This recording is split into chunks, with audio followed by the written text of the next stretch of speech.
Good morning बच्चों।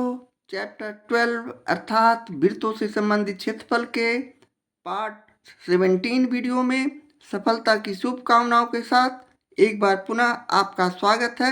आइए अब हम लोग एक्सरसाइज 12.1 के अति लघु उत्तरीय प्रश्न का लेते हैं 17वां प्रश्न, जहां यदि 7 सेंटीमीटर त्रिज्या वाले वृत्त के लघु वृत्तखंड का क्षेत्रफल 14 वर्ग सेंटीमीटर हो तो दीर्घ वृत्तखंड का क्षेत्रफल हमें ज्ञात करना है।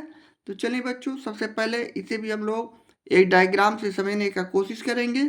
सपोज दैट ओ केंद्र वाला ये हमारा एक वृत्त है जिसका केंद्र ओ है।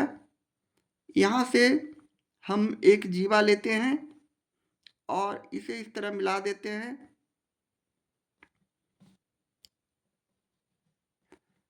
अब यह जो है 7 सेंटीमीटर का त्रिज्या है दोनों तरफ, और यह जो छायांकित भाग है यह लघु वृत्तखंड है, जबकि यहाँ से जो हमने छायांकित इस प्रकार किया है इसका हमें क्षेत्रफल ज्ञात करना है। तो आशा है प्रश्न आप सही से समझ गए होंगे। अब हम यहाँ जो प्रश्न में दिया है उसके आधार पर अपने सॉल्यूशन में लिखेंगे।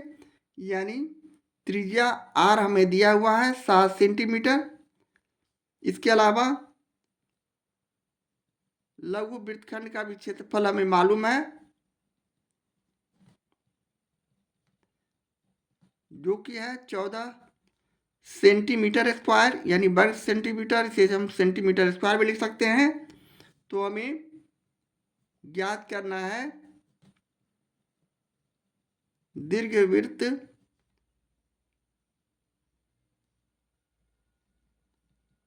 खंड का क्षेत्रफल। अब यहाँ हम इस वृत्त में से लघु वृत्तखंड का क्षेत्रफल को घटा देंगे तो हमारा दीर्घवृत्त का क्षेत्रफल मालूम हो जाएगा। तो चलिए इसे हम डायरेक्ट इस प्रकार लिख सकते हैं। इसलिए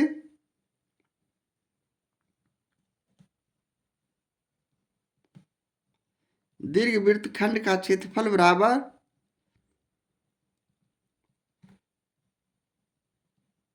वृत्त का क्षेत्रफल माइनस लघु वृत्तखंड का क्षेत्रफल।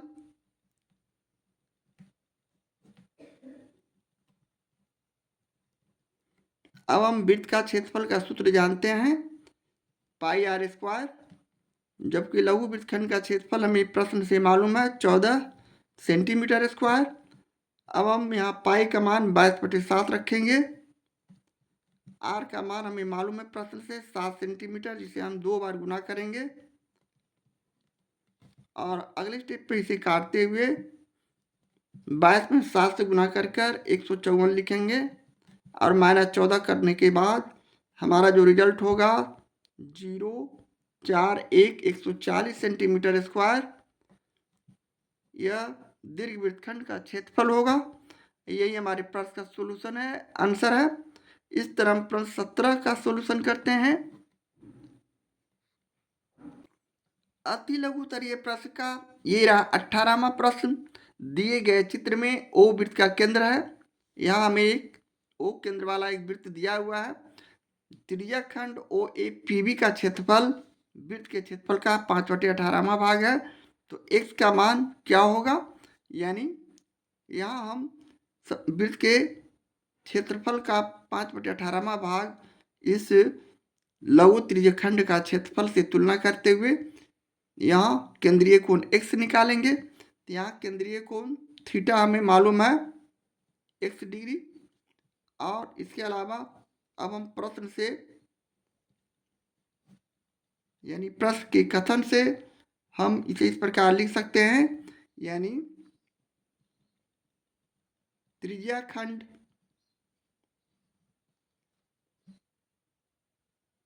ओ ए पी बी का क्षेत्रफल बराबर वृत्त के क्षेत्रफल का 5/18वां भाग है। तो हम इसे लिख सकते हैं 5/18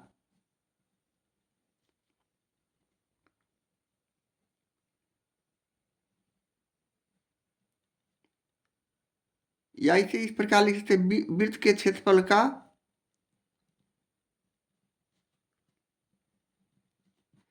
5/18वां भाग। यह हमारा प्रश्न के आधार पर कथन है। अब हम यहाँ त्रिज्याखंड का क्षेत्रफल का सूत्र जानते हैं, यानी θ/360 गुने पाई आर स्क्वायर, जबकि वृत्त के क्षेत्रफल का भी सूत्र हम लोग जानते हैं, यानी 5/18 गुने पाई आर स्क्वायर। अब यहाँ से हम लोग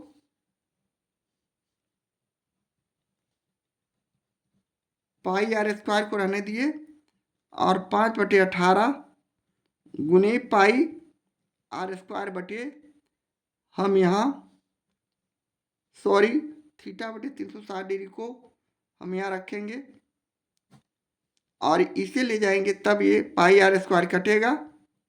यहाँ हम इसके जगह θ/360 रहने दिए। अब इस पाई आर स्क्वायर को पाई आर स्क्वायर से काट दिए, तो हमारे पास अब अगले स्टेप पे रिजल्ट जो बचेगा, थीटा का मान रखते हुए x डिग्री बटे 360 बराबर 5/18, या फिर इसे हम क्रॉस मल्टीप्लिकेशन करते हैं, यानी x गुने 18 बराबर 5 गुने 360। तो यहाँ से अब हम लोग x का मान, जो कि हमने हमारा त्रिज्याखंड का केंद्रीय कोण है, वह हो जाएगा 18 दूनी 36, यानी यहाँ 20, यानी 20/100 100 डिग्री जो आएगा। हमें इस प्रश्न का सॉल्यूशन है, हमारा ये आंसर है। इस तरह हम प्रश्न 18 का सॉल्यूशन करते हैं। एक्सरसाइज 12.1 के अति लघु उत्तरीय प्रश्न का ये रहा 19वां प्रश्न, जो कि इस अति लघु उत्तरीय प्रश्न का अंतिम प्रश्न भी है। यहाँ दो वृत्तों की त्रिज्याएं हमें दिया हुआ है, क्रमशः 12 सेंटीमीटर तथा 5 सेंटीमीटर। उस वृत्त की त्रिज्या ज्ञात करना है जिसकी परिधि इन दोनों वृत्तों की परिधियों के योग के बराबर है। तो हम यहाँ सबसे पहले मान लेते हैं, यानी मान लिया कि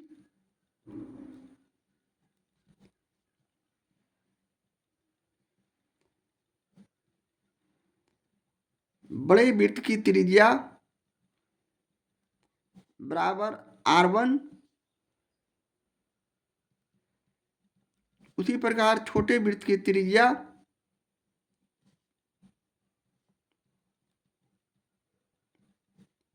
बराबर r2, और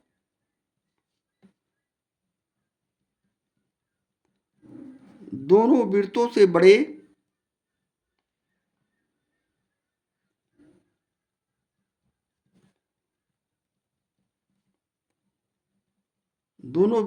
बड़ा त्रिज्या बराबर बड़ा r।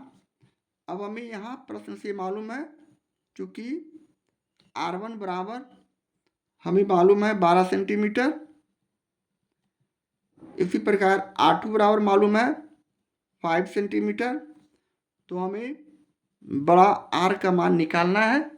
इस तरह हम यहाँ अब प्रश्न से लिखेंगे, यानी प्रश्नानुसार, यानी प्रश्न से हमें प्रश्न में दिया हुआ है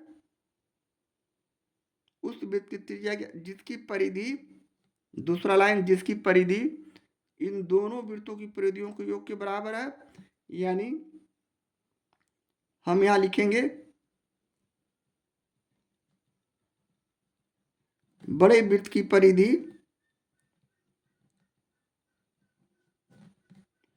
प्लस छोटे वृत्त की परिधि बराबर दोनों वृत्तों से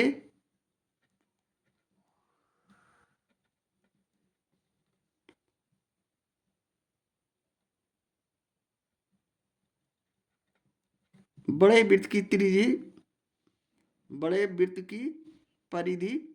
ये हमारा प्रश्न का कथन है।